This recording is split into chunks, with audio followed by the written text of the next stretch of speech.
এই ঘটনাটি শুনে আমার সমস্ত শরীরের লোম দাঁড়িয়ে গেছে। তো আপনারাও পুরো ঘটনাটি শুনে যান। কোরআন প্রেমী এক মেয়ের কাহিনী। একটা মেয়ে ছিল, সে পবিত্র কোরআন পড়তে খুব ভালোবাসতো। সময় পেলেই কোরআন তেলাওয়াত করত। তার ব্যাগে সবসময় ছোট একটা কোরআন থাকতো। গাড়িতে বসেও সে কোরআন পড়ত।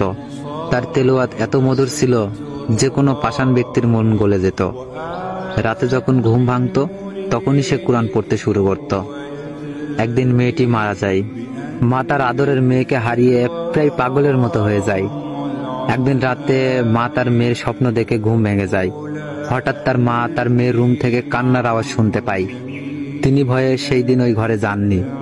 পরের দিন সকালে তার বাবাকে জানান, কিন্তু সে বিশ্বাস করে না। পরের দিন রাতে তার মা আবার সেই কান্নার আওয়াজ শুনতে পায়।